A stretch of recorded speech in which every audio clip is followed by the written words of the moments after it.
ചോദിക്കട്ടെ, നിങ്ങളുടെ team spirit കൂടുന്നു എന്ന് എനിക്ക് തോന്നിയതിൽ എന്തെങ്കിലും തെറ്റുണ്ടോ? ഒരിക്കലും ഇല്ല അല്ലേ? ഇപ്പൊ ഡേ ബൈ ഡേ നമ്മൾ നമ്മുടേതായ കുറെ ഒബ്സർവേഷൻസും പുതിയ പുതിയ കണ്ടുപിടുത്തങ്ങളും ഒക്കെ നമ്മുടെ സ്റ്റാൻഡപ്പ് കോമഡികളിൽ വരുത്തുന്നുണ്ട്. അങ്ങോട്ടും ഇങ്ങോട്ടുള്ള ഇന്ററാക്ഷനിലൂടെയൊക്കെ നിങ്ങൾ ഒരുപാട് കോമഡികൾ അങ്ങോട്ടും ഇങ്ങോട്ടൊക്കെ പറഞ്ഞ് ചിരിച്ചു ഒക്കെ നമ്മളെ ഷോനെ കൂടുതൽ ലൈവ് ആക്കുന്നു ഞാൻ വിശ്വസിക്കുന്നു. ശരിയാണോ? ഓക്കെ, നമുക്ക് എല്ലാവർക്കും എന്തെങ്കിലും ഒരു ഇൻഹിബിഷൻ കാണും, എന്തെങ്കിലും ബുദ്ധിമുട്ട് കാണും. പ്രസന്റേഷൻ ചെയ്യുമ്പോഴത്തേക്കും സ്ലിപ്പ് വരാം, മറന്നു പോകാം, ഓർഡർ തെറ്റിപ്പോകാം, അങ്ങനെയൊക്കെ നമ്മൾ ഫേസ് ചെയ്യുന്നുണ്ടായിരിക്കാം. ഇല്ല ഇന്ന് മണവാളൻ ടീമിൽ നടക്കില്ല. അതെന്താ? കണ്ണ് കിട്ടാതിരിക്കാൻ ഞങ്ങൾ സാധനത്തിന് ഇറക്കുമതി ചെയ്തിട്ടുണ്ട്. രമേശ് ചേട്ടന് മിക്കവാറും പോലീസ് സ്റ്റേഷനിൽ കയറാൻ യോഗ ഉണ്ടെന്ന് എനിക്ക് തോന്നുന്നത്. എന്തു പറ്റി? അതായത് അനീഷ് കാട്ടുകള്ളൻ വീണ്ടും മോഷണം തുടങ്ങിയിട്ടുണ്ട്. എന്താണ് പുള്ളി ചെയ്തത്? അത് മോഷിച്ചല്ല, ആരാധികമാർ എനിക്ക് ഗിഫ്റ്റ് ആയിട്ട് തന്നിട്ട് പറഞ്ഞു ചേട്ടാ വയ്ക്കണം. അത് രമേശ് ചേട്ടാ, അത് വേറൊന്നുമില്ല, എല്ലാരും കൂടി പുള്ളിക്ക് ആ കണ്ണട കൊടുത്താണ്. കാരണം അമ്മാതിരി നോട്ടണ ആ പുള്ളി ആ പിള്ളേരെ നോക്കണേ. എതിർ ടീം അവരുടെ പെർഫോമൻസ് കണ്ട് കണ്ണ് മഞ്ഞളിച്ചോ എന്നൊരു ചോദ്യം വരാൻ ചാൻസ് ഉണ്ട്. അതിന് ഓൾറെഡി ഒരു മഞ്ഞക്കണ്ണട വെച്ച് വെച്ചാൽ കണ്ണ് തള്ളിയിട്ടാണ് ഇരിക്കുന്നത്. കണ്ണ് മഞ്ഞളിക്കാതിരിക്കാൻ ഒരു മഞ്ഞക്കണ്ണട, അത്രേ ഉള്ളൂ. ഷോ തുടങ്ങുന്നതിന് മുമ്പ് എന്നോടൊന്ന് ചോദിച്ചെന്നെ, ഡയന ഇത് എങ്ങനെയുണ്ട്, കൊള്ളാമോ, വെച്ചോട്ടെ. അങ്ങനെ ആൾക്കാർ ചോദിച്ചു കഴിഞ്ഞാല് ചില ആൾക്കാർ കൊള്ളൂല്ലെങ്കിലും കൊള്ളൂല എന്ന് പറഞ്ഞ് എരിവിരി വിട്ട് കൂട്ടി വിട്ടിട്ട് അതിന്റെ ഒരു സന്തോഷം അനുഭവിക്കാറുണ്ടോ? ഞാനൊക്കെ അങ്ങനെ ഉണ്ട്. ചില ആൾക്കാർ ചില സാധനങ്ങൾ ഇട്ടിട്ടേ, ചില ധർമ്മജനമൊക്കെ നമ്മുടെ കൂട്ടത്തിൽ ചില ദിവസം ചില സാധനമൊക്കെ ഇട്ടിട്ട് എനിക്കറിയാം ഇത് നല്ല പരാജയം, ഇത് സൂപ്പർ അന്ന് ഇത് ഇട്ടാ മതി എന്ന് പറഞ്ഞിട്ട് എരിവിരി കൂട്ടി. അതാണ് നല്ലത്. കാരണം ഇപ്പൊ എന്ത് പറയുമ്പോഴും ബോഡി ഷേമിംഗ് ആണോ അല്ലെങ്കിൽ ആ ഷേമിംഗ് ഉണ്ടോ ഈ ഷേമിംഗ് ഉണ്ടോ എന്നൊക്കെ നോക്കിയിട്ട് പറയാൻ പറ്റില്ല. അപ്പൊ പ്രോത്സാഹിപ്പിച്ച് പറഞ്ഞാൽ കുഴപ്പമില്ലല്ലോ. ചേട്ടാ നിങ്ങൾ രണ്ടുപേരും കൂടി പറഞ്ഞ ഇത് പരാജയമാണെന്നാണ്. ഇത്ര നേരം പറഞ്ഞിട്ട് മനസ്സിലായില്ലേ? എന്റെ പൊന്നളിയ ശരിക്ക് താമരയിൽ വരുന്ന വണ്ടിന്റെ ഫിഗറാണ്. ഈ എപ്പിസോഡ് കണ്ട് ഇത് ഊരത്തില്ല. പിന്നെ നിങ്ങളെയൊക്കെ ഒരു മൂടക്കം പോലെ കാണാൻ പറ്റുന്നുള്ളൂ. ഞാൻ പറയുന്നത് നിങ്ങൾ ഐഡന്റിഫൈ ചെയ്തോളാം. കഷ്ടപ്പെട്ട് വെക്കണമെന്നില്ല, അങ്ങനെയാണെങ്കിൽ മാറ്റിക്കോ. മോനത് വെൽഡിങ്ങിന് ഉപയോഗിക്കുന്ന സാധനമാണ്. ആരോ തന്നത്? അന്ന് വിഷയമില്ല. നിങ്ങൾ എന്ത് പറഞ്ഞാലും അവന് യാതൊരു വിഷയമില്ല. അവൻ വാഴപ്പിണ്ടി വരെ വെൽഡ് ചെയ്യണവനാണ് ഞങ്ങളുടെ നാട്ടില. ഒരു വിഷയമില്ല, ധൈര്യമായിട്ട് പറഞ്ഞു. ഞാൻ അവന്റെ വീടിന്റെ തൊട്ടയൽവക്കത്ത് താമസിക്കണം. അതുകൊണ്ടാണ് പറഞ്ഞത് നിങ്ങൾ അടിച്ചോ കുഴപ്പമില്ല. നിങ്ങൾ രണ്ടുപേരും കൂടെ താമസിക്കുന്ന സ്ഥലത്തിന് വിലക്കുറവായിരിക്കും. ഇല്ല, ഇനി കണ്ടോ ഈ പരിപാടി കഴിഞ്ഞപ്പോ കണ്ടോ ഈ സ്ഥലം നിങ്ങൾ ചോദിച്ചു വരും. അന്വേഷിച്ച് വീട്ടിൽ വന്ന് അടിക്കുക.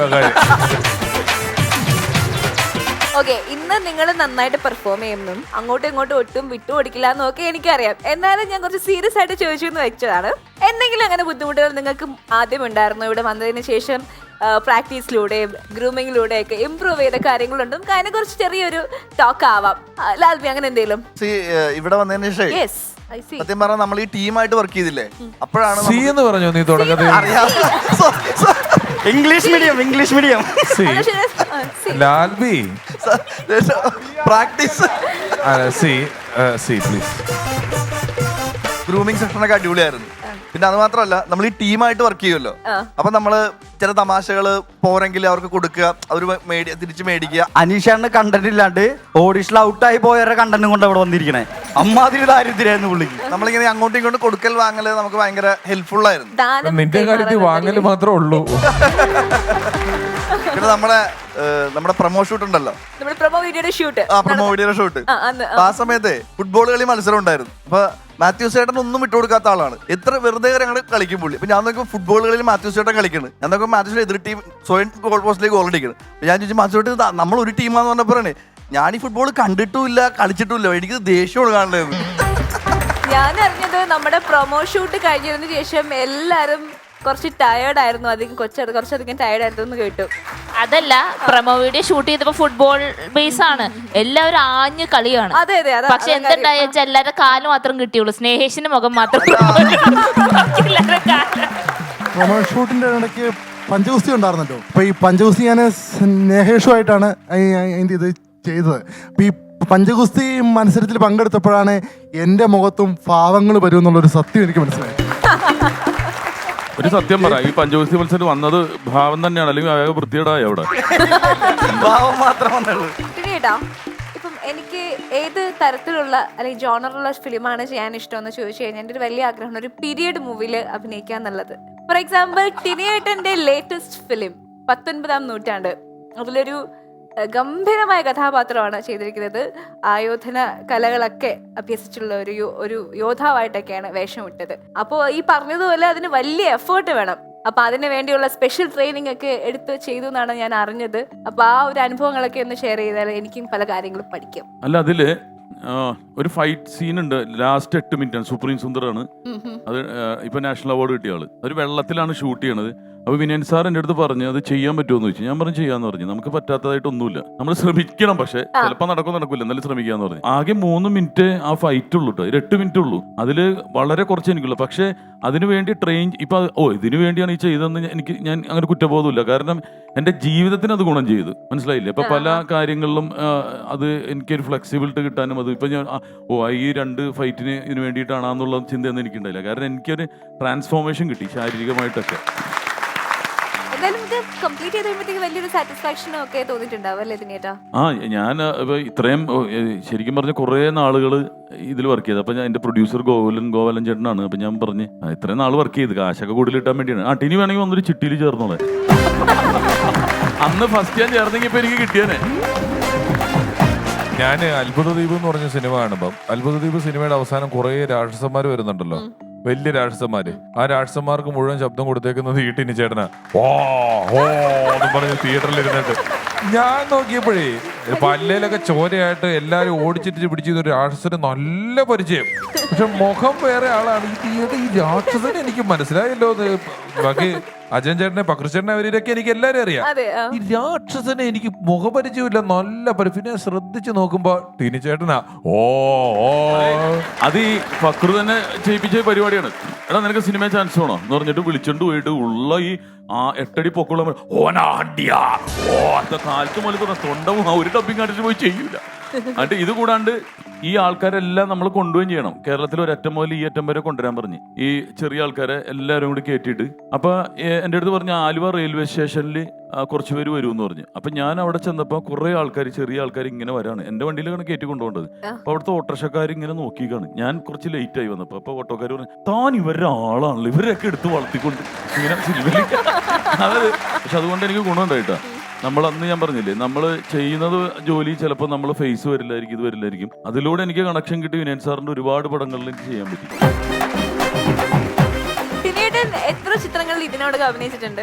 അത് കറക്റ്റ് പറയാൻ പറ്റില്ല. ചെറുപ്പം ഏകദേശം ഒരു 100 തന്നെ ചെയ്തിട്ടുണ്ടാവും ഞാൻ. ഞാനൊരു ദിവസം ധർമ്മന്റെ വീടിന്റെ അതിലേ പോയപ്പം ഈ വണ്ണമുള്ളൊരു തടി, ഈ വണ്ണമുണ്ട് തടിക്ക് ഇവിടം തൊട്ട് അവിടം വരെ നീട്ടമുണ്ട്. അതായത് നരൻ സിനിമയിൽ ലാലേട്ടനൊക്കെ പിടിക്കുന്ന തടിയേക്കാൾ കുറച്ചുകൂടെ ചെറിയൊരു തടി അവിടുന്ന് ഇവിടം വരെ ഉണ്ട്. ഇതും തോളെ വെച്ചോണ്ട് ധർമ്മയും നിൽക്കുക. അവന്റെ വീടിനടുത്ത് അതും തോളെ വെച്ചോണ്ട് നിൽക്കുക. ഞാൻ ചെന്ന് ചോദിച്ച് കുറെ നേരം വർത്താനം പറഞ്ഞു. അപ്പോഴൊക്കെ എനിക്ക് സംശയമുണ്ട്, ഈ വടി എന്തിനാ ഇവന്റെ തോളത്തിരിക്കണമെന്ന് എനിക്ക് മനസ്സിലാവുള്ളൂ. വലിയ പിറക ഇത്ര കൊണ്ട് വെച്ചിട്ട് ഞാൻ കത്തിക്കാൻ കൊണ്ടുപോകണമെന്ന് പറഞ്ഞത്. കുറെ നേരം മിണ്ടി കഴിഞ്ഞിട്ട് ഞാൻ ചോദിച്ചു നീ എവിടെ പോണേന്ന് വെച്ചപ്പോഴേ ഞാൻ ചൂണ്ടയിടാൻ പോവാന്ന്. അവൻ ആ ചൂണ്ടയുടെ വടിയാന്നേ അത്. അതിന്റെ അറ്റത്തൊരു ടങ്കീസും കെട്ടി ഒരു കൊളുത്തുകൊണ്ട് ഇത്ര ഉള്ളൊരു പിറക് ആരേലും കൊണ്ടുപോയി ചൂണ്ടയിടാനായിട്ട് ചെറിയ ഒറ്റ കൈക്ക് പിടിക്കാതെ. അത് അവൻ പിടിച്ചപ്പോഴായിരിക്കും, നമ്മൾ പിടിച്ചാൽ ചിലപ്പോൾ ഒരു കമ്പാർട്ട് ഇല്ലെന്നേ. ചൂണ്ടയ്ക്ക് നമ്മൾ മറ്റേ പനയുടെ കണയല്ലേ വെക്കുള്ളൂ, കനമില്ലാത്തല്ലേ വെക്കുള്ളൂ. ഇത് 2 പേര് വാർക്കയ്ക്ക് മുട്ട് വെക്കുന്ന ഒരു കമ്പിൽ ടങ്കീസും കെട്ടിയിട്ട് ചൂണ്ടയിടാൻ വേണ്ടി പോയേക്കുക. എന്നാ പിന്നെ നമുക്ക് ഇന്നത്തെ മത്സരത്തിലേക്ക് കടക്കാം. I am ready with all the 3 questions.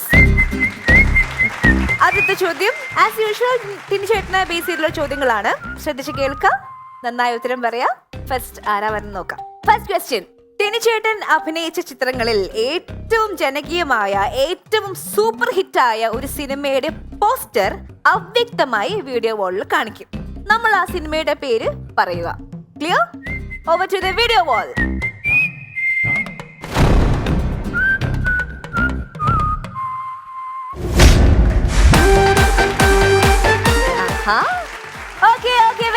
Very nice.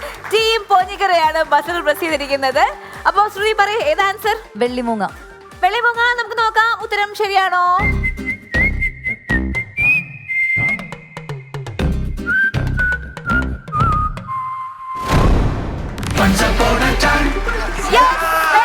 വളരെ എളുപ്പമുള്ള ഒരു ചോദ്യമായിരുന്നല്ലേ. It was very easy actually. അവർ ബ്രില്യന്റ് ആയിട്ട് പ്ലേ ചെയ്തു. അങ്ങനെ ടീം പോഞ്ഞിക്കരയ്ക്ക് 1 പോയിന്റ് കിട്ടിയിരിക്കുകയാണ്. നമ്മൾ അടുത്ത ചോദ്യത്തിലേക്ക് പോകുന്നു. റെഡി? എന്താ ഒരു കരച്ചില് വരെ? അതിന് ക്ഷീണമാണോ? ശരി, ഓക്കെ. അപ്പൊ ഞാൻ നിങ്ങളെ അധികം വെയിറ്റ് ചെയ്യിപ്പിക്കുന്നില്ല. Moving on to our second question. പല ചിത്രങ്ങളിൽ മമ്മൂക്കിക്ക് വേണ്ടി ഡ്യൂപ്പായി ടിനി ചേട്ടൻ അഭിനയിച്ചിട്ടുണ്ട്. അങ്ങനെ ടിനി ചേട്ടൻ മമ്മൂക്കയുടെ ഡ്യൂപ്പായി അഭിനയിച്ച ഒരു സിനിമയുടെ പോസ്റ്റർ വീഡിയോ വാളിൽ തലകീഴായി കാണിക്കും. നിങ്ങൾ ആ ചിത്രം ഏതാണ് എന്നുള്ളത് ഐഡന്റിഫൈ ചെയ്യണം. Clear? Over to the video wall please.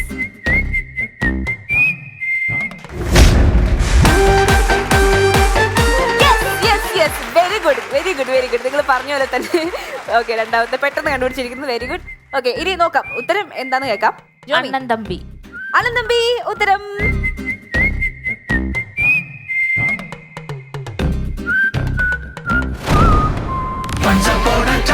അണ്ണൻ തമ്പി ഉത്തരം ശരിയാണ്. Very good very good. അങ്ങനെ ടീം മണവാളനും ഒരു പോയിന്റ് കിട്ടിയിരിക്കുന്നു. വളരെ നല്ല വാശിയ പോരാട്ടമാണ് കേട്ടോ. അടിപൊളി അടിപൊളി. Very good very good. ഇത് കേട്ടാ അണ്ണൻ തമ്പി നല്ല രസമുള്ള ഒരു മൂവി ആയിരുന്നു. അതിൽ പാട്ടൊക്കെ ഭയങ്കര ഹിറ്റ് ആയിരുന്നു. നല്ല മമ്മൂക്ക രണ്ട് ഗെറ്റപ്പിൽ വന്നു. ആ പടത്തിൽ അഭിനയിച്ച ഒരു എക്സ്പീരിയൻസ് എന്താണ്? അതാണ് എന്റെ ആദ്യമായിട്ട് അദ്ദേഹത്തിന്റെ ഡബിൾ ക്യാരക്ടർ ചെയ്തപ്പോ എന്നെ വിളിച്ചത്. അത് യഥാർത്ഥത്തില് സ്റ്റേജില് ഷോ മമ്മൂക്ക കണ്ടിട്ടുണ്ടായിരുന്നു. പിന്നെ എന്ന് പറഞ്ഞിട്ടുണ്ടെങ്കിൽ ബോയ് ഫ്രണ്ട് എന്ന് പറയുന്ന വിനയൻ സാറിന്റെ പടത്തിൽ ഇങ്ങനെ ചെയ്തത് കേസൊക്കെ കേസായിട്ട് വിനയൻ സാറ് പ്രസ്ഥാനത്തിൽ നിന്നൊക്കെ പുറത്തു വേണ്ടി വന്നു സംഘടനയിൽ നിന്ന്. വിനയൻ സാറ് പുറത്തും പോയി, ഞാൻ അകത്തും കയറി സിനിമയിൽ ആ സമയത്ത്. അങ്ങനെ എൻ്റെ അടുത്ത് മമ്മൂക്ക ഇങ്ങനെ വിളിച്ചപ്പോൾ ഞാൻ എനിക്കറിയാം ഈ ഇഷ്യൂ ഉണ്ടെന്ന് അറിയാം. ഇവിടെ തൻ്റെ ഒരു ആവശ്യം ഉണ്ടെന്ന് പറഞ്ഞു. ഞാൻ പറഞ്ഞു എന്താണ്? അപ്പോൾ പറഞ്ഞ് ഇങ്ങനത്തെ ഒരു ഡബിൾ റോളാണ് വന്നത്. ഞാൻ പറഞ്ഞ് താൻ മറ്റേ പടത്തിൽ ചെയ്ത് തന്നെ ചെയ്താൽ മതി, ബോയ് ഫ്രണ്ട് ചെയ്തില്ലേ, അത് ഭയങ്കര ഇഷ്യൂ ആയിട്ടിരിക്കുകയാണ്, ഇനി എന്നെ കൊല്ലാൻ വിളിക്കാനാണ്, അതിന് വിളിച്ചിട്ട് എന്തെങ്കിലും പ്രശ്നം. പക്ഷെ അവിടെ ചെന്നിട്ട് എനിക്ക് ഭയങ്കര ട്രീറ്റ്മെൻറ്റും കാര്യങ്ങളും ഇതായി. മമ്മൂക്ക കഴിക്കുന്ന കാഷ്യൂനട്ട്സ് ഇത് നമ്മളത് മാത്രം കഴിച്ച് നമ്മുടെ വയറെന്നറിയോ. ഞാൻ അപ്പുറത്തോട്ട് ഒരു കണപ്പുട്ട് തിന്നും, അത് വേറെ കാര്യം. എന്നിട്ട് പുള്ളിയുടെ മുമ്പിൽ ഇത് ഡയറ്റ് വയറ് പാടില്ല. കാരണം എന്താ, പുള്ളിയുടെ ബോഡിയായിട്ട് ഉപയോഗിക്കാൻ പോകണല്ലോ. ഷോൾഡേഴ്സ് നമ്മുടെ ആരോഗ്യം കൂടി നോക്കണം. പക്ഷെ നമ്മൾ സിനിമയിലും അല്ല എന്തെങ്കിലും മര്യാദ കഴിക്കാനാണ് വന്നേക്കണത് സിനിമ എന്ന് പറയുമ്പോൾ. അപ്പം ഞാൻ കഴിക്കാനുള്ളതൊക്കെ ഞാൻ കഴിക്കുകയും ചെയ്യും. പക്ഷെ ഇത്തിരി വയറ് ചാടിയപ്പോൾ അത് കയ്യും അങ്ങനെയാണ്. ഇത് കറക്റ്റായിട്ട് നോക്കും പുള്ളി. പിന്നെ ഇത്ര അടുത്ത് നിന്നിട്ട് അഭിനയിക്കാൻ പറ്റിയത് വേറൊരു നടന് സാധിക്കില്ല. കാരണം ക്ലോസ് ആയിട്ടായിരിക്കും ഇവരെ രണ്ടുപേരും വെക്കുന്നത്. അപ്പൊ ഈ കണ്ണിലൊക്കെ കാണുമ്പോൾ ഞാൻ ഇത്രയും മതിയാന്നൊക്കെ ആലോചിച്ചിട്ടുണ്ട്, അഭിനയം ഇത്രയും മതിയാ. പക്ഷെ സ്ക്രീനിൽ വരുമ്പോൾ അതിന്റെ ഒരു എഫക്ട്, കണ്ണ് നിറയാതെ നിറയ്ക്കുന്ന ഒരു സീനൊക്കെയാണ്. മമ്മൂക്കയുടെ കണ്ണ് നിറഞ്ഞാൽ നമ്മളൊക്കെ കരഞ്ഞു, അത്രയ്ക്ക് മാൻലി ആയിട്ടുള്ളത് അല്ലേ. അപ്പൊ ആ സീനുകളൊക്കെ എനിക്ക് അടുത്ത് നിന്ന് കാണാൻ പറ്റി. പിന്നെ നോക്കിയപ്പോ അടുത്ത പടം വരികയാണ്. ഏതാണ്? പാലേരി മാണിക്യം വരുന്നു. എനിക്കിത് തന്നെ പണിയാവുമെന്ന് ഞാൻ വിചാരിച്ചു. കാരണം മൂന്നാമത്തെ പടമായപ്പോ പാലേരി മാണിക്യം വന്നപ്പോ അതിൽ മൂന്ന് വേഷം കൂടി വന്നി. അപ്പൊ അതെല്ലാം മാറി മാറി നമ്മൾ ചെയ്യണം. അപ്പൊ ലാസ്റ്റ് ഞാൻ പറഞ്ഞു, മമ്മൂക്ക എന്റെ ശരീരം മാത്രമല്ല മുഖവും കൂടി ഒന്ന് കാണിക്കണം, ശരീരം വിറ്റ് എനിക്ക് ജീവിക്കാൻ പറ്റില്ല, അതുകൊണ്ടാണ്. പക്ഷെ അതാണ് അദ്ദേഹത്തിന്റെ ഒരു സ്നേഹം എന്ന് പറയുന്നത്. രഞ്ജിയേട്ടനെ വിളിച്ചിട്ട് അടുത്ത പടത്തിൽ കൊടുക്കണു. ആ പറയലിനൊരു കാര്യമുണ്ട്. അതിന് അത്രയും വെറുതെ പറയണമല്ല, അത് സ്ട്രോങ് ആയിട്ടുള്ളൊരു പറച്ചിലായിരുന്നു. അതായിരുന്നു പിന്നെ എൻ്റെ ഒരു ചെറിയ കസേരയെങ്കിലും സിനിമയിൽ കിട്ടാനുള്ളൊരു കാരണം. അപ്പൊ ആ സമയത്ത് ഞാൻ ഇതാണ് ഓർത്തത്, നമ്മൾ ചെയ്യുമ്പോൾ സിൻസിയർ ആയിട്ട് ചെയ്യുക. ഇപ്പൊ നമ്മൾ ചെയ്യുന്ന ജോലിയിൽ നമ്മൾ എന്റെ മുഖം വരില്ല, അങ്ങനെയൊന്നും വിചാരിച്ചിട്ടില്ല. ആ പണി ഞാൻ കൃത്യമായിട്ട് ചെയ്ത് തീർക്കുക എന്നുള്ളതായിരുന്നു. അത് കൃത്യമായിട്ട് ചെയ്യുക. 100% ഡെഡിക്കേറ്റ് ചെയ്ത് എന്ത് ചെയ്താലും നമ്മൾ അതിലൊരു സക്സസ് ഉണ്ടാവും. അതിലിപ്പോ ഒരു പകുതി ഉഴപ്പ് കാണിച്ചാൽ അത് നമ്മുടെ ആ പ്രൊഡക്റ്റിനെ ബാധിക്കും. താങ്ക് യു ടിനിയേട്ടാ. മൂവിങ് ഓൺ ടു ആ തേർഡ് ക്വസ്റ്റ്യൻ. നമ്മുടെ ടിനി ചേട്ടനും മലയാളികളുടെ ഒരു പ്രിയ നായകനും ഒന്നിച്ചുള്ള ഒരു വർക്കിംഗ് സ്റ്റിൽ നമ്മൾ വീഡിയോ വാളിൽ കാണിക്കും. സിനിമയുടെ പേര് ഐഡന്റിഫൈ ചെയ്ത് പറയണം. Clear? Okay, question please.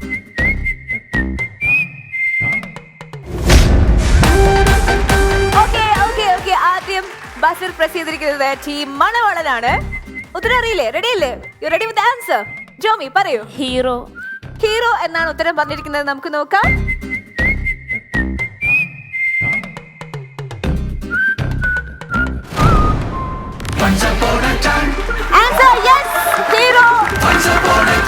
Hero എന്ന ചിത്രത്തില് അല്ല തിരിച്ചടാ, ഈ സ്റ്റില് കണ്ടിട്ട് ഇന്ത്യൻ റുപ്പിയാണ് സത്യമാണ്. അവിടെ നിന്നാണ് എന്നെ വിളിച്ചിട്ടുണ്ടോ ഇത് രാജു തന്നെ, നമ്മുടെ ഒരു പടം വരുന്നുണ്ടെന്ന് പറഞ്ഞു. അതായത് ഈ ചിത്രം കഴിഞ്ഞിട്ട് ഇന്ത്യൻ റുപ്പി. അല്ല, അത് നടക്കുമ്പോൾ എന്റെ അടുത്ത് പറഞ്ഞിട്ടുണ്ടായിരുന്നു ഒരു പടം ഉണ്ടെന്ന് പറഞ്ഞു. പക്ഷെ ആ സമയത്ത് അതുപോലെ തന്നെ സെല്ലുലോയിഡ് എന്ന് പറഞ്ഞ പടത്തിൽ എന്നെ വിളിച്ചിട്ടുണ്ടായി. ഞാൻ എന്താ പറഞ്ഞാൽ ആദ്യം വരുമ്പോ ഇനി എങ്ങാൻ വേറെ പടം കിട്ടിയില്ല എന്ന് വിചാരിച്ചാൽ ആദ്യം മഞ്ഞ പടം വെക്കും. അങ്ങനെ സെല്ലുലോയിഡിൽ എനിക്ക് മെയിൻ ആയിട്ട് ഈ രാജുവിന്റെ കൂടെയുള്ള ക്യാരക്ടർ ചെയ്യാൻ പറ്റിയില്ല. പിന്നെ കൂടെയുള്ള ഒരു ക്യാരക്ടർ അതിന്റെ അകത്ത് ഉണ്ടായിരുന്നു, പക്ഷെ അത് അത്ര അങ്ങോട്ട് ഡെവലപ്പ് ആക്കിയില്ല അവര്. അപ്പൊ കൂടെ തന്നെയുള്ള അത് ഈ അങ്ങനെയൊക്കെ കണ്ടിന്യൂസ് കിട്ടിക്കൊണ്ടിരിക്കുന്ന സമയമായിരുന്നു എനിക്ക് രാജുവിന്റെ കൂടെ. അപ്പൊ ഇതും അങ്ങനെ കിട്ടിയതാണ്.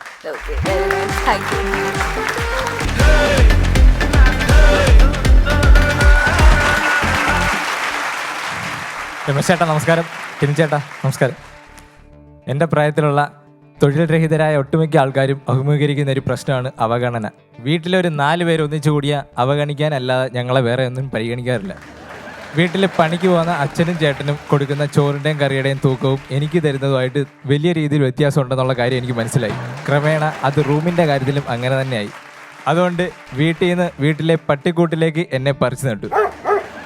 രാത്രി പതിവ് സർക്കിട്ട് കഴിഞ്ഞു വന്ന പട്ടി കൂട്ടിക്കിടക്കുന്ന എന്നെ കണ്ടിട്ട് പുല്ല് നേരത്തെ വരണ്ടായിരുന്നു. അല്ലെങ്കിലും പണ്ടേ കാരണവന്മാർ പറഞ്ഞിട്ടുണ്ട്, അവനവൻ കിടക്കേണ്ട അടുത്ത് അവനവൻ കിടന്നില്ല, അവിടെ കണ്ട പട്ടികൾ ഏറി കിടക്കുമെന്ന്. ഇന്ന് പട്ടി എൻ്റെ മുഖത്ത് നോക്കി പറഞ്ഞപ്പോഴേക്കും എന്നിലെ ആത്മാഭിമാനത്തിന് ക്ഷതമേൽക്കാതിരിക്കാൻ ഞാൻ കൂട് വിട്ട് കൂട്ടുകാരൻ്റെ വീട്ടിലേക്ക് ചേക്കേറി. UK നിന്ന് വന്ന കൂട്ടുകാരൻ. ഞാൻ പറഞ്ഞടാ എനിക്ക് കുറച്ച് ദിവസത്തേക്ക് താമസിക്കാൻ ഒരു ലോഡ്ജ് നീ സെറ്റാക്കി തരണം. അവൻ പോയി. കുറച്ച് കഴിഞ്ഞപ്പോൾ എന്നെ വിളിച്ചേടാ ഒരു ലോഡ്ജ് സെറ്റായിട്ടുണ്ട്, വാടക കുറവാണ്, ഇപ്പോൾ വന്നാൽ കാര്യം സാധിക്കും, പെട്ടെന്ന് വരാൻ പറഞ്ഞു. ഞാൻ ചെന്ന് നോക്കി KSRTCയുടെ പബ്ലിക് ടോയ്ലറ്റ്. സംഗതി ശരിയാ, വാടക കുറവാണ്, കാര്യം സാധിക്കുക 5 രൂപയുള്ളൂ. പക്ഷേ അതിൻ്റെ റൂം തുറന്ന് നോക്കിയാൽ ആ പ്രസ്ഥാനം തുടങ്ങിയതിൻ്റെ ഉദ്ദേശ ലക്ഷ്യം ഇനി മേലെ അവൻ നിർവഹിക്കുകയില്ല എന്നുള്ള കാര്യം ഇവനറിയില്ല. കൂട്ടുകാരൻ്റെ കുഴപ്പം തലയ്ക്കാണെങ്കിൽ അമ്മുമ്മയ്ക്ക് കുഴപ്പം ചെവിക്കാണ്. അതായത് പറയുന്നതിലും കേൾക്കുന്നതിലും തമ്മിലൊരു ചെറിയ പൊരുത്തക്കേട്. ഒരു ദിവസം അടുത്തുള്ള ഒരു മാമൻ പച്ചാളം ഫാസിയുടെ വണ്ടി ഇവിടെ കൊണ്ടുവന്ന് ഇട്ടേക്കുവാന്ന് പറഞ്ഞത് അമ്മുമ്മ പച്ചമാങ്ങയുടെ അണ്ടി ഇവിടെ കൊണ്ട് കുഴിച്ചിട്ടേക്കുവാന്ന് കേട്ട അമ്മുമ്മ അവിടെ കിടന്ന ഒരു തേങ്ങ എടുത്ത് വന്നവൻ്റെ കിണ്ടി കിട്ടെറിഞ്ഞിട്ട് കണ്ടവൻ്റെ അണ്ടിയും കിണ്ടി ഒന്ന് എൻ്റെ പറമ്പിൽ കുഴിച്ചിട്ടുണ്ടാന്ന് പറഞ്ഞത് ചരിത്രം. അതുപോലെ വില്ലേജ് ഓഫീസിൽ ചെന്ന് കരമടയ്ക്കാൻ പറഞ്ഞത് വില്ലേജ് ഓഫീസറുടെ കരണത്തടിക്കണം എന്ന് കേട്ട അമ്മൂമ്മ ഓടിച്ചെന്ന് ഓഫീസറുടെ പെടലി അടിച്ച് തിരിച്ച് അടികൊണ്ട് മിക്സി കറങ്ങുന്ന പോലെ കറങ്ങി താഴെ വീഴണം. വില്ലേജ് ഓഫീസർ അവിടെ കിടന്ന ഒരു നേറ്റിവിറ്റി സർട്ടിഫിക്കറ്റും ഇൻകം സർട്ടിഫിക്കറ്റും എടുത്ത് അമ്മൂമ്മയുടെ ആയി കൊടുത്തിട്ട് എൻട്രൻസിന് അപ്ലൈ ചെയ്യാനല്ലേ മോൾ ഇതവിടെ കൊണ്ട് കൊടുത്താൽ മതിയെന്ന്. പിറ്റേന്ന് ഇതേ വില്ലേജ് ഓഫീസറിനെ റോഡിൽ വെച്ച് കണ്ട് കിളി പോയി എന്നിട്ട് ചോദിച്ചാൽ പറയാം രാഷ്ട്രപതി ഭവൻ്റെ കെട്ടിട നികുതി പിരിക്കാൻ പോവാന്ന് പറഞ്ഞ് പോകുന്ന കണ്ട് എവിടെ പോയാന്ന് എന്ത് കാര്യങ്ങൾ എങ്ങനെയൊക്കെയാണെങ്കിലും എനിക്ക് എൻ്റെ റൂം തിരിച്ച് കിട്ടണമെങ്കിൽ അമ്മുമ്മ എന്ന വൻമരം വീഴണം, അല്ലെങ്കിൽ എനിക്ക് ജോലി കിട്ടണം.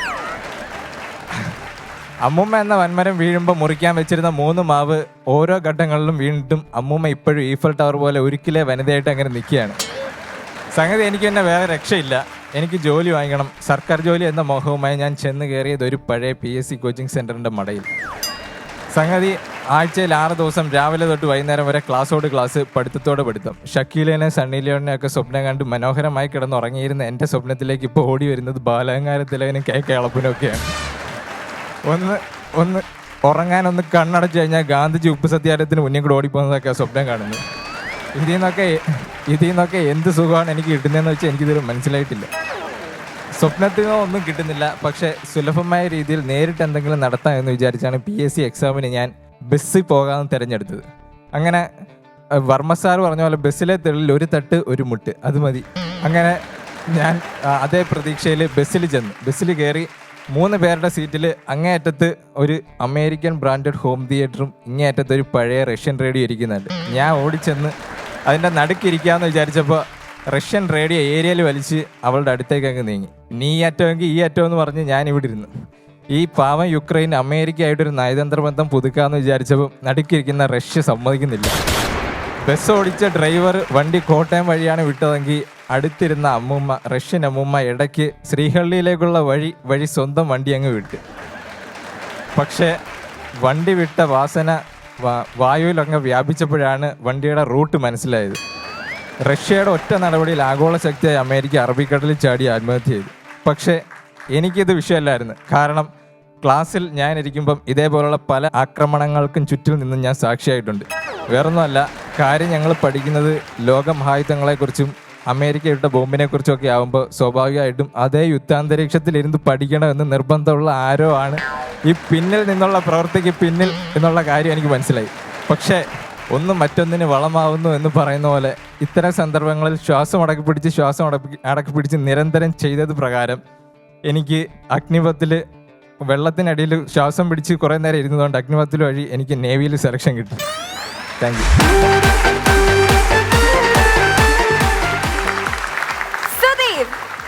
നന്നായിരുന്നു കേട്ടോ. Thank you. പക്ഷേ ഇതിനെ കുറിച്ച് ആധികാരികമായിട്ട് സംസാരിക്കുന്നത് നമ്മുടെ ജഡ്ജസ് ആയിരിക്കും. ആദ്യം ടീൻ ചേട്ടാ, നിങ്ങളുടെ സംസാര രീതി ഒരു ബുക്കിഷ് ലാംഗ്വേജ് ആയിട്ടാണ് എനിക്ക് തോന്നിയത്. അത് പുസ്തകത്തിൽ എഴുതി വെച്ചിരിക്കുന്ന അത് നല്ല ഫ്ലോ ഉണ്ടായിരുന്നു. പക്ഷെ പ്രസന്റേഷന് കുറച്ചും കൂടി ആക്ടിവിറ്റീസ് ആവശ്യമാണെന്നുള്ളതാണ്. അപ്പോൾ നിങ്ങളുടെ ഫ്ലോ എന്ന് പറയുന്നത് യഥാർത്ഥത്തിൽ ഒരു വാർത്ത വായനക്കാരന്റെ ഫ്ലോ ഉണ്ട്. പക്ഷെ അത് അഭിനയത്തിന്റെ ഇതിലും കൂടി വരുമ്പോഴാണ് ഈ സ്റ്റാൻഡപ്പ് കോമഡിയിൽ നമുക്ക് ഒരു ഗുണം ചെയ്യുന്നത്. സുദീപ് നല്ല രസമുള്ള ഒരു പരിപാടിയായിരുന്നു. ഈ പറഞ്ഞതുപോലെ സുദീപ് ഒരു പർട്ടിക്കുലർ അളവിൽ സുദീപിൻ്റെതായ കണക്കിന് അവതരിപ്പിച്ചുകൊണ്ടിരുന്നു. നല്ല തമാശകൾ ഒരുപാടുണ്ടായിരുന്നു. അതാണ് ഇത് രണ്ടും കൂടെ, അതിന്റെ കൂടെ ഇതും കൂടെ ഉണ്ടെങ്കിൽ എവിടെയോ കയറിപ്പോണ്ട് നല്ല കുറേ തമാശകൾ, അതിനകത്ത് കുറേ ഉപമകൾ, അതിനെ ഉപയോഗിച്ച പ്രയോഗങ്ങൾ ഒക്കെ വളരെ രസമുള്ള കുറേ സാധനങ്ങൾ വളരെ ഗംഭീരമായിട്ട് ഇവിടെ പല തമാശകൾ, ഇടയ്ക്ക് 1-2 തമാശകൾ പൊട്ടിച്ചിരിച്ച തമാശകൾ 1-2 ഉണ്ടായിരുന്നു. അങ്ങനത്തെ ഒരു പ്രകടനമായിട്ടാണ് എനിക്ക് തോന്നിയത്. സൂപ്പറായിരുന്നു. Thank you. എന്താ പറയുക നമ്മുടെ സുദീപിന്റെ പെർഫോമൻസിനെ പറ്റി? ഞങ്ങളുടെ ടീമിലെ ഏറ്റവും സുമുഖനായ ഒരു വ്യക്തി സുദീപ് എന്ന് പറയുന്നത്. പുള്ളിക്കാരൻ ഒരുപാട് ടൈം എടുത്ത് ഒരുപാട് പ്രാക്ടീസ് ചെയ്തിട്ടാണ് ലൈക്ക് ഫൈനലായിട്ട് ഈ സ്ക്രിപ്റ്റ് ആയിട്ട് സെറ്റ് ആയത്. ഞങ്ങൾ ഭയങ്കര ഹാപ്പിയാണ്. സെറ്റാണ് ജോബ്. ഇതെന്താ അറിയാമോ, നമ്മൾ പ്രാക്ടീസ് ചെയ്യുന്നതിന്റെ യാതൊരു കുഴപ്പമില്ല. ഞാൻ ഒരിക്കൽ പറഞ്ഞിട്ടുണ്ട്, നമ്മൾ ഈ മിമിക്സ് പരേഡൊക്കെ ഓരോ ട്രൂപ്പിൽ സെറ്റ് ചെയ്ത് ചെയ്യുമല്ലോ. ഒരു വർഷം കുറേ പ്രാക്ടീസ് ചെയ്യും. പ്രാക്ടീസ് ചെയ്ത് കഴിഞ്ഞിട്ട് നമ്മളെ ഈ ഷോ നമ്മൾ ഒരു വർഷം 200 സ്റ്റേജിലൊക്കെ പെർഫോം ചെയ്യും. അപ്പൊ ആദ്യം 2 മണിക്കൂർ 2.5 മണിക്കൂറുള്ള ഷോ ഒരു 100ാമത്തെ ഷോ കഴിയുമ്പോൾ ചിലപ്പോൾ 1 മണിക്കൂർ 50 മിനിറ്റൊക്കെ ആവും. കാരണം ഇത് ഞങ്ങൾക്ക് അറിയാം. ഞങ്ങൾ കളിച്ച് ഇതിന്റെ സ്പീഡ് കൂടിയിട്ട് ചിരിയൊക്കെ കുറയും. പിന്നെ നമുക്ക് തന്നെ മനസ്സിലാവും നമ്മൾ ഒരുപാട് പ്രാക്ടീസ് ചെയ്ത് ഇത് മെക്കാനിക്കലായി പോവുക എന്ന് പറയുന്നതിന്റെ ഒരു പ്രശ്നമാണ് പറഞ്ഞത്. നമ്മൾ പ്രാക്ടീസ് ചെയ്ത് എല്ലാം കാണാപ്പാടം പഠിച്ച് എല്ലാം കൃത്യമായിട്ട് അപ്പ പറയുന്ന പോലൊരു വിളമ്പലുണ്ട്. ഇത് അപ്പ അന്തരീക്ഷത്തിൽ നിന്ന് എടുത്താൽ ഞാനിത് പറഞ്ഞെന്നുള്ള പോലത്തെ ഒരു പ്രകടനമുണ്ട്. ഇത് പ്രാക്ടീസ് ചെയ്ത് പറഞ്ഞതാണ്. അതാണ് ബുക്കിഷ് ലാംഗ്വേജ് എന്ന് പറഞ്ഞത്. നമ്മൾ എഴുതി പഠിച്ച സാധനം കറക്റ്റ് അളവിൽ കൊടുക്കേണ്ടുന്നതായ കുറേ സ്ഥലങ്ങളുണ്ട്. അതുപോലെ തന്നെ ചെയ്യണം. അത് നമുക്ക് ചില രാജഭാഷയിൽ നമ്മൾ അഭിനയിക്കുമ്പം അല്ലെങ്കിൽ ചില പർട്ടിക്കുലർ സീനുകൾ നമുക്ക് ചെയ്യുമ്പോൾ കറക്റ്റ് വേണം. അല്ലാത്ത പക്ഷം നമ്മളിത് പഠിച്ചതാണെങ്കിലും ആ ഒരു ഭാഷയിൽ നിന്ന്, നമ്മൾ എഴുത്ത് ഭാഷയിൽ നിന്ന് സംസാര ഭാഷയിലോട്ടൊന്ന് ചെറുതാക്കി മാറ്റിയാൽ നല്ലതായിരിക്കും എന്ന് പറഞ്ഞാൽ അദ്ദേഹം പാടുപെട്ടിട്ടില്ല എന്ന് ഇവിടെ ആരും പറയില്ല. അദ്ദേഹം നല്ല സ്ക്രിപ്റ്റ് ഉണ്ട് അദ്ദേഹത്തിൻ്റെ കയ്യിൽ.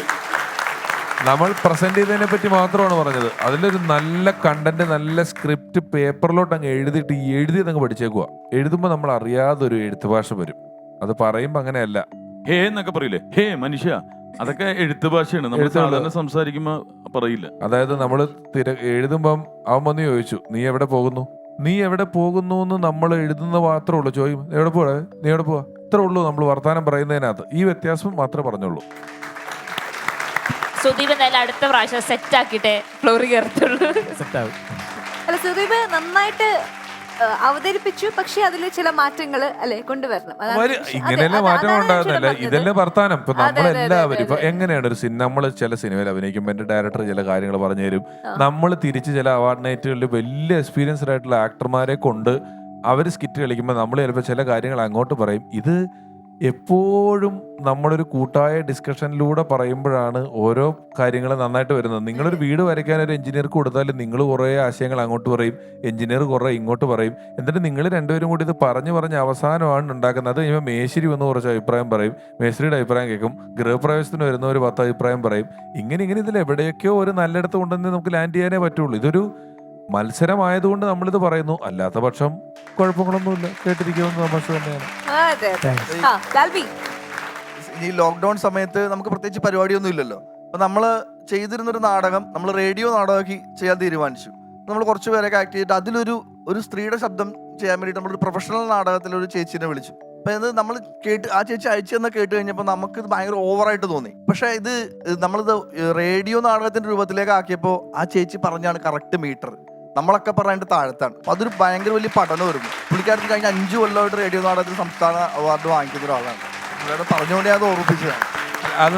അത് ഓരോ മാധ്യമത്തിനും ഓരോ മീറ്ററുണ്ട്, ഓരോ സ്വഭാവത്തിനും ഓരോ സിറ്റുവേഷനൊക്കെ ഓരോരോ മീറ്ററിലാണ് ഇത് ചെയ്യുന്നത്. നമ്മൾ എവിടെ കൊണ്ടുപോയി എന്ത് ചെയ്യുന്നു എന്നുള്ളതിനെ ആസ്പദമാക്കി തന്നെ വേണം ചെയ്യാനായിട്ട്. ലാൽബിയുടെ വീട്ടിൽ ഇപ്പൊ കോവിഡ് കഴിഞ്ഞിട്ടും റേഡിയോ നാടകം മതി എന്നാ പറയണ. അവന്റെ ആരോഗ്യ സംരക്ഷണത്തിന് അതാണ് നല്ലത്. ശബ്ദം മാത്രമല്ലേ കേൾക്കുന്നുള്ളൂ. അനീഷ് കാട്ടുകളുടെ വീട്ടിലെ റേഡിയോ നേരത്തെ കള്ളു കുടിച്ച്. എന്നാ പിന്നെ നമുക്ക് മാർക്സ് എത്രയാണ് എന്നറിയാം. 100ലാണ് രമേശന് 50, 50. Marks please. രമേശ് ഏട്ടാ 39 ഔട്ട് ഓഫ് 50. ടിനേട്ടാ 39 on 50. ഓക്കെ 39 50. അങ്ങനെ ടോട്ടൽ 78 on 100.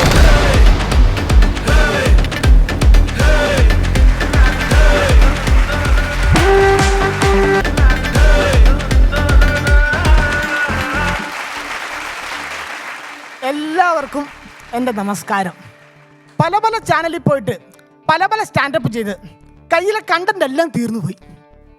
ഇച്ചിരി ഉപമയും ഇച്ചിരി പ്രാസവും പിന്നെ ഈ ടൈം വലിച്ചു നീട്ടാൻ വേണ്ടി ഒരു ഇച്ചിരി പാട്ടും കൂടെ കയറ്റിയ സ്റ്റാൻഡപ്പ് കോമഡി ശര വരാന്ന് വരും എന്നായിരുന്നു എൻ്റെ വിചാരം.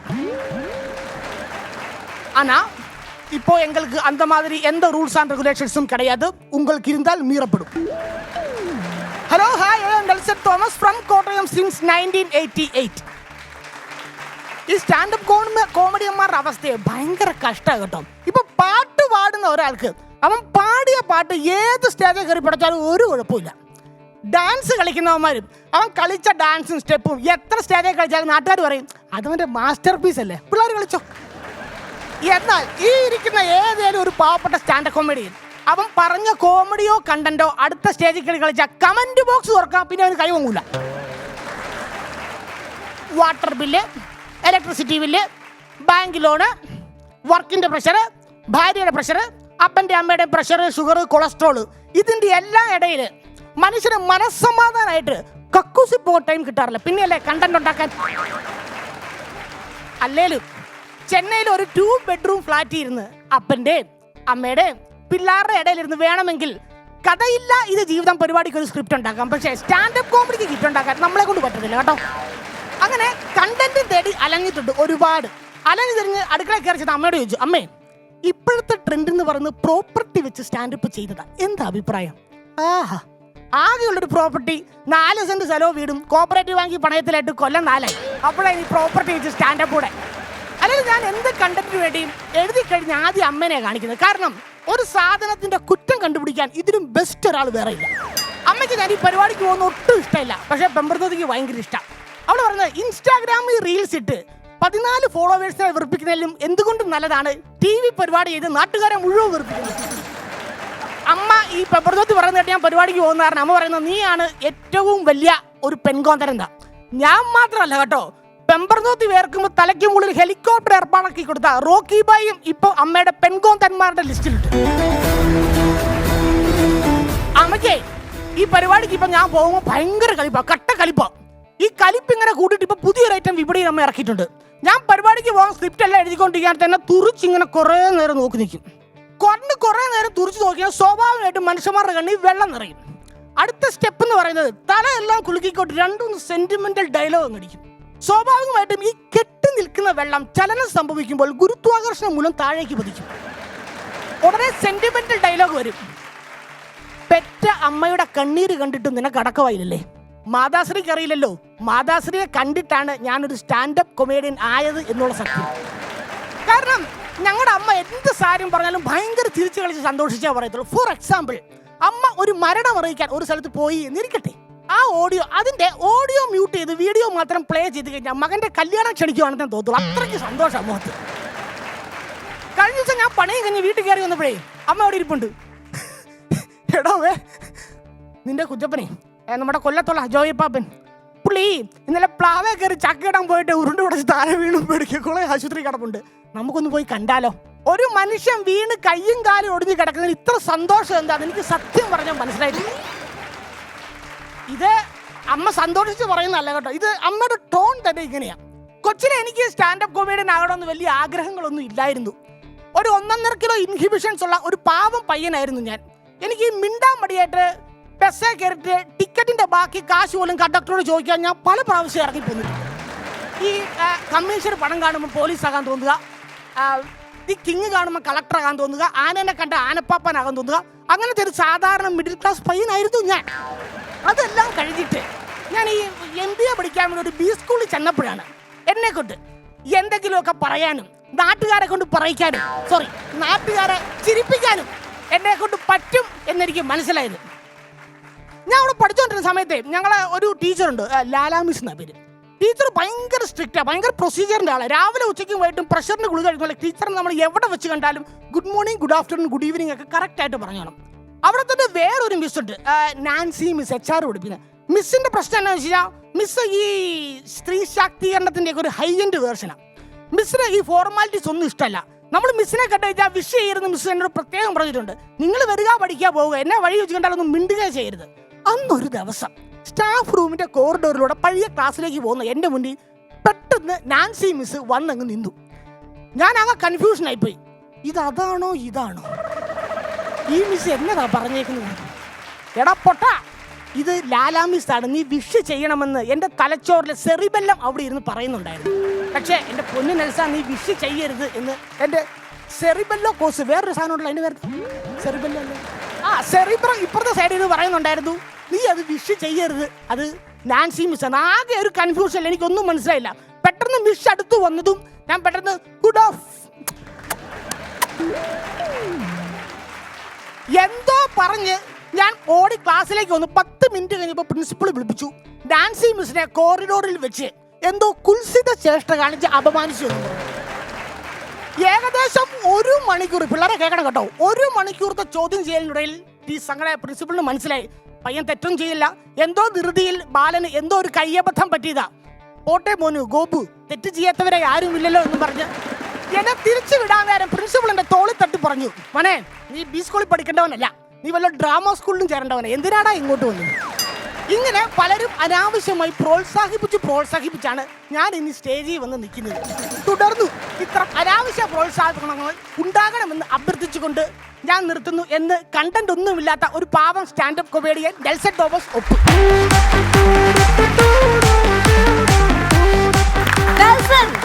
ഹലോ, നമുക്ക് ജഡ്ജസിനോട് ചോദിക്കാം. രമേശേട്ടാ, നെൽസന്റെ പ്രധാനപ്പെട്ട കണ്ടന്റായ കണ്ടന്റ് ഇല്ലായ്മ, ഇത് ജീവിതത്തിന്റെ പല സമയങ്ങളിൽ അനുഭവിച്ചിട്ടുള്ള ഒരാളാണ് ഞാൻ. എനിക്ക് അതിന്റെ വേദന കൃത്യമായിട്ട് മനസ്സിലാവും. കാരണം ഞാൻ പല എപ്പിസോഡുകളിൽ പറഞ്ഞിട്ടുണ്ട്, നമുക്ക് ചിലപ്പോൾ ഒരു ജനുവരിക്കും മാർച്ചിനും ഇടയിൽ 4 അവാർഡ് നൈറ്റുകൾ വരും. ഏതാണ്ട് ഒരേ ആളുകൾക്കായിരിക്കും 4 അവാർഡ് കൊടുക്കുന്നത്. ഏതാണ്ട് ഈ പറഞ്ഞ പോലെ ഡാൻസുകാരും പാട്ടുകാരും ഒക്കെ മാറിയും പറഞ്ഞും പാടിയ പാട്ടും ഒക്കെ പാടും. നമ്മളോട് പറയും 10 മിനിറ്റിന്റെ 4 സ്കിറ്റ് വേണം, 10 സ്കിറ്റ് വേണം. അങ്ങനെയാണ് നമ്മൾ ട്രംപിനെ വരെ കൂട്ടുപിടിച്ച് ഓരോ പരിപാടിയിലോട്ട് രംഗപ്രവേശം ചെയ്യുന്നത്. പക്ഷേ ഇത് പറഞ്ഞാൽ ആരും സമ്മതിക്കൊന്നുമില്ല. ഇത് നമ്മൾ കാലം തൊട്ടുള്ള വേദനയാണ്.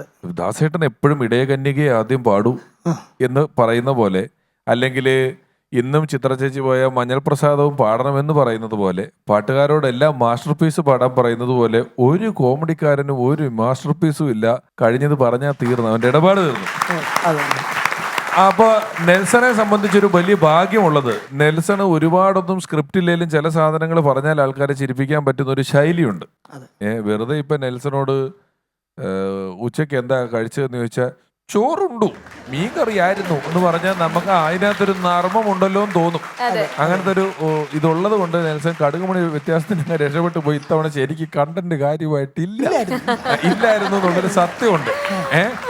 എങ്കിലും 14 ഫോളോവേഴ്സിനെ റീൽസ് ഇട്ട് വെറുപ്പിക്കുന്നതിനേക്കാളും ലക്ഷക്കണക്കിന് ആൾക്കാരെ വെറുപ്പിക്കാൻ കിട്ടുന്ന ഈ അവസരം ഇല്ലാണ്ടാക്കരുത്. നെൽസൺ പൊളിക്കും നമ്മൾ കേട്ടോ. All the best. ഏറ്റവും ബുദ്ധിമുട്ട് ഇതാണ്, കണ്ടന്റ് ഇല്ലാതെ ജനങ്ങളെ ആസ്വദിപ്പിക്കുക എന്ന് പറഞ്ഞാൽ നിസ്സാര കാര്യമല്ല. കണ്ടന്റ് ഉണ്ടെങ്കിൽ ആർക്കും നമുക്ക് ആസ്വദിപ്പിക്കാൻ പറ്റും. പക്ഷെ ഇത് താളം ഉള്ളത് കൊണ്ടാണ്.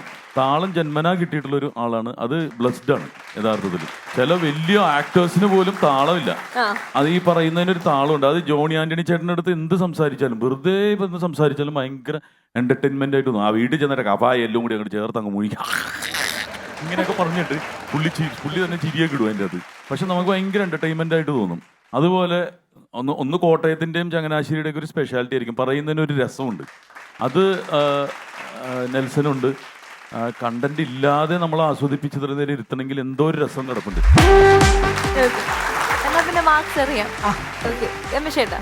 നെൽസ 50-ൽ 41. സെയിം 50-ൽ 41. അപ്പോൾ ടോട്ടൽ 82 out of 100.